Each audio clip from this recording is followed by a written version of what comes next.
अस्सलाम वालेकुम, मैं हूं आपका होस्ट एहसन गौरी और आप देख रहे हैं यूट्यूब चैनल। नाज़रीन, जस्टिस एजाजुल एहसन का एक खत मंजर आम पर आया है जिसने सोशल मीडिया पर तहलका मचा दिया है। इसमें जस्टिस एजाजुल एहसन और चीफ जस्टिस काजी फाइज ईसा के दरमियान जो इख्तलाफात हैं वो खुलकर सामने आ गए हैं। ये इख्तलाफात किस नुक्ते पर सामने आए और इस खत का मतन क्या है ये आपके सामने रखेंगे। इसके साथ साथ क्या काजी फाइज ईसा जो उनका जजेस का एक ग्रुप है उसको प्रमोट करना चाहते हैं और जस्टिस एजाजुल एहसन को सुप्रीम जुडिशल काउंसिल की जो कमेटी है उससे बाहर करना चाहते हैं और बेंचेस बनाने के लिए जो एक कमेटी तश्कील दी गई उसमें भी जस्टिस एजाजुल एहसन को इस तरह इग्नोर करने के बाद क्या वो इस कमेटी से हटाना चाहते हैं। ये तमाम इतराजात जो जस्टिस एजाजुल एहसन ने अपने एक खत में उठाए हैं वो आपसे डिस्कस करेंगे। Justice Ejazul Ahsan write a letter to registrar supreme court over formation of benches. ये सारा मामला क्या है और अब क्या ये सुप्रीम कोर्ट का ये जो जजेस का एक ग्रुप है, दो ग्रुप इस वक्त काम कर रहे हैं सुप्रीम कोर्ट में। एक जस्टिस एजाजुल एहसन का ग्रुप था जो जस्टिस उमर अता बंदयाल की सरबराही में काम कर रहा था और एक जस्टिस काजी फाइज ईसा का ग्रुप है जो इन दिनों में बड़ा मुतहरक है और उसको भरपूर पजीराई हासिल है। ये खत क्या है, इस पर क्या इतराजात है और इस खत का मतन इन डिटेल आपके साथ डिस्कस करेंगे। आपसे गुजारिश है कि ये व्लॉग शुरू से लेकर आखिर तक देखिएगा ताकि आपको तमाम जो है कानूनी मामलात है उससे आगाही मिल सके। मेरे वो तमाम व्यूअर्स जिन्होंने अभी तक मेरे इस चैनल को सब्सक्राइब नहीं किया तो आप इस चैनल को सब्सक्राइब कीजिएगा ताकि इसी तरह की इंफॉर्मेटिव और इंकशाफात से भरपूर वीडियो आप तक पहुंच सके। बेल आइकन को भी दबाइएगा। अगर ये वीडियो आपको पसंद आए तो फिर इसको आप लाइक और शेयर लाजमी कीजिएगा। तो नाज़रीन, जैसा कि मैंने अपने इब्तिदाइये में डिस्कस किया, इससे पहले मैं आपको खत के मतन की तरफ लेके चलूं, मैं आपको पहले बताना चाहता हूं कि ये प्रैक्टिस एंड प्रोसीजर जो कमेटी बनी है, ये उस बिल के बाद ये जो कमेटी बनी इसका पसे मंजर क्या है, मैं आपको उससे पहले जो है वो भरपूर, ताकि आपको ये आज की जो खबर है इसकी पूरी तरह से समझ आ सके कि ये सारा मामला किस तरफ जा रहे हैं। तो नाज़रीन, जब justice Umar Ata Bandial chief justice थे तो तब ये जो बेंच बनाने का इख्तियार था ये सारा जो सुप्रीम कोर्ट के चीफ जस्टिस थे उसके पास था। लेकिन जैसे ही सुप्रीम कोर्ट के चीफ जस्टिस काजी फाइज ईसा बनते हैं, वो आते इक्तदार में आते हैं, तो उसके बाद काजी फाइज ईसा ये चाहते हैं कि वो अपनी इस पावर को डाइवर्ट करें और वो चाहते थे कि ये पावर जो है वो सिर्फ सुप्रीम कोर्ट के चीफ जस्टिस के पास ना हो बल्कि ये एक कमेटी के पास हो और वो कमेटी इस बात का तयन करे कि किस केस के लिए कौन कौन सा जज जो है वो बैठेगा और फिर फैसला करेगा। अब उस कमेटी में 3 सीनियर मोस्ट जजेस जो है वो शामिल हैं। उसमें justice Ejazul Ehsan, chief justice काजी फाइज ईसा और जस्टिस सरदार तारिक साहब जो है वो शामिल है। अब ये तीनों फैसला करेंगे कि किसी भी कमेटी किसी भी केस को कितने जजेस का ग्रुप सुनेगा और उसमें कौन कौन से जजेस शामिल होंगे। अब एक फैसला आता है वो कि सिविलियन का ट्रायल फौजी अदालतों में नहीं होगा और ये जो फैसला है वो अक्सरियत के बलबूते पर आता है और उसके बाद रियासत गवर्नमेंट जो है वो इंट्रा कोर्ट अपील में चले जाती है और उस अपील के बाद फिर ये कमेटी बैठती है जिनमें जस्टिस काजी फाइज ईसा, जस्टिस सरदार तारिक, जस्टिस एजाजुल एहसन, ये तीनों जज जो हैं वो बैठते हैं और अगला बेंच बनाने का फैसला करते हैं क्योंकि इस फैसले के खिलाफ अपील दायर की जाती है। अब उस फैसले में क्या कुछ हुआ किस तरह ये बेंच बनाया गया, क्योंकि पहले ये फैसला किया गया कि 7 मेंबर का ग्रुप जो है, जो जजेस का ग्रुप है, वो इस फैसले को सुनेगा। लेकिन उसके बाद जस्टिस काजी फैज ईसा ने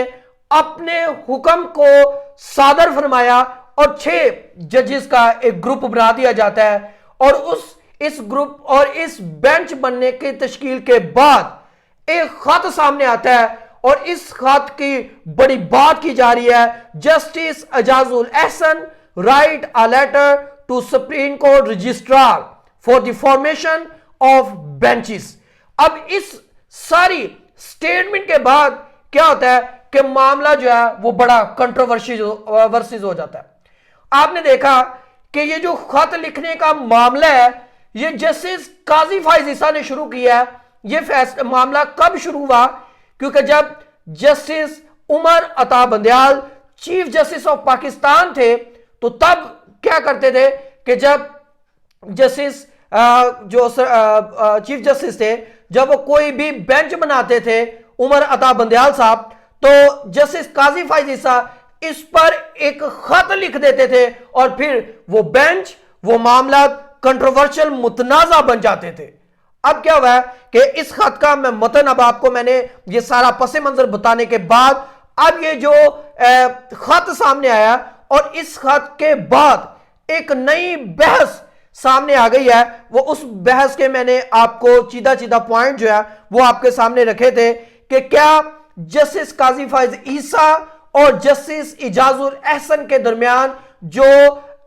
इख्तलाफात है वो सामने आ गए हैं। क्योंकि जब इमरान खान की गवर्नमेंट में एक सदारती रेफरेंस दायर किया जाता है जस्टिस काजी फैज ईसा के ऊपर और फिर उसमें एक बेंच बनाया जाता है और वो सारा मामला इस पर सुनता है, उसके बाद ये मामला ज्यादा कंट्रोवर्शियल और ज्यादा मुतनाजा बन जाता है। और जब भी जस्टिस उमर अता बंदयाल कोई भी बेंच बनाते थे या फैसला सामने आता था और उस पर ना सिर्फ काजी फैज ईसा इख्तलाफी नोट लिखते थे, अगर उनको बेंच में शामिल नहीं किया जाता था तो वो एक खत जरूर लिखते थे। अब एक खत इनके दौरे इक्तदार में भी, इनके चीफ जस्टिस होते हुए भी सामने आया। उस खत का मतन यह है, मैं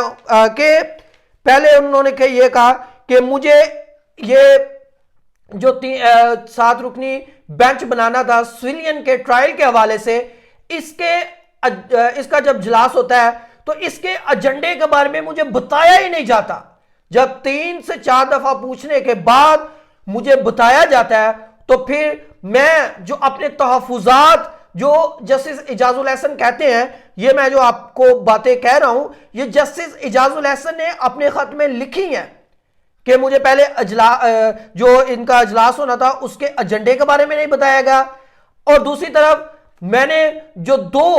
अपने मुतालबात रखे उनको ओवर रूल करने के बाद जस्टिस काजी फैज ईसा ने अपना हुक्म को सादर फरमाया और क्या किया कि अपने से एक फैसला जो है वो इंप्लीमेंट करवा दिया। ना तो मैंने कहा था कि ये 7 रुकनी बेंच बनाया जाए, लेकिन ये 6 रुकनी बेंच बनाया गया। मुझे जो इस पर इजलास होना था उसके एजेंडे से आगाह नहीं किया गया। और तीसरी बात कि मैंने ये एक एडवाइस दी थी कि जितने सीनियर मोस्ट जजेस हैं उनको सीनियोरिटी की बेस पर आप इस बेंच में शामिल कर लें। ना आप चूज ना करें कि आप किसी को चूज करें कि ये जो मुकदमा है कि सिविलियन का ट्रायल मिलिट्री कोर्ट में नहीं चलना चाहिए, ये इसमें आप चूज ना करें जजेस को, बल्कि आप जो एक सीनियोरिटी बेस पर आप जजेस को जो है वो तैनात कर दे ये मुकदमा सुनने के लिए। लेकिन उसके बावजूद क्या किया गया कि जस्टिस काजी फैज ईसा और जस्टिस सरदार तारिक की जानिब से जजेस चूज किए गए और फिर इस बेंच के लिए उन्होंने इस मुकदमे को सुनने, केस को सुनने के लिए एक बेंच तश्कील दिया गया। अब इसकी तश्कील के बाद यह मामला होता है कंट्रोवर्शियल। अब यह मामला कंट्रोवर्शियल होते ही जस्टिस इजाजुल एहसन जो जस्टिस काजी फैज ईसा के बाद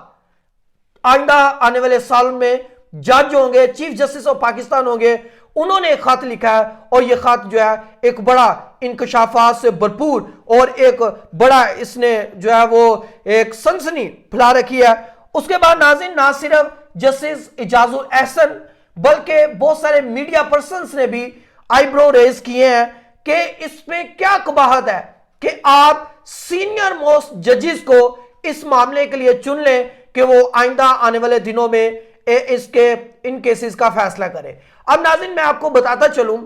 कि 2 केसेस में ऐसा किया गया कि बेंच बनाने का जो इख्तियार है वो इस कमेटी से छीन कर जस्टिस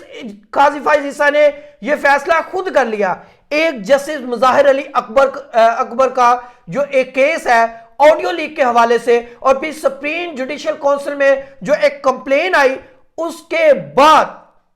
उस कंप्लेन के बाद जस्टिस मुजाहिर अली अकबर पर जो रेफरेंस बनाया गया उसके ऊपर भी जस्टिस काजी फैज ईसा ने खुद फैसला किया कि कौन से जजेस जो है इस केस को सुनेंगे। तो ये उसके बाद एक बड़ा आज की जो सबसे बड़ी खबर थी, जब जस्टिस काजी फैज ईसा जब से उन्होंने चीफ जस्टिस का ओहदा संभाला है उनसे उस वक्त की सबसे अहम खबर यह है कि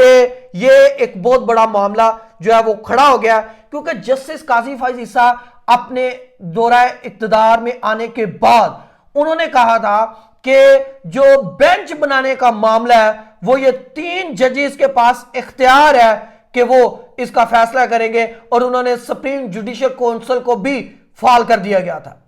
अभी तक काजी के बड़े अच्छे फैसले थे और काजी का खड़ाक जो है इंसाफ के हवाले से वो बड़ा मकबूल था, लेकिन जिस तरह के कंट्रोवर्शियल मामला सामने आ गए हैं उसके बाद काजी फैज ईसा के लिए अब फैसला करना मुश्किल हो गया है। या तो ये इस बेंच के फैसले को रिव्यू करेंगे या फिर जस्टिस इजाजुल एहसन के खिलाफ जो एक कॉन्स्पिरेसी बनाई जा रही है, इस लेटर के बाद इसमें तेजी आ जाएगी, और इस लेटर के बाद कहा जा रहा है कि जस्टिस इजाजुल एहसन को इस कमेटी से भी अलग कर दिया जाएगा और जस्टिस इजाजुल एहसन को सुप्रीम कोर्ट जुडिशियल काउंसिल से भी हटाए जाने का कभी इम्कान है। अपने होस्ट एहसन गौरी को इजाजत दीजिएगा। अल्लाह हाफिज।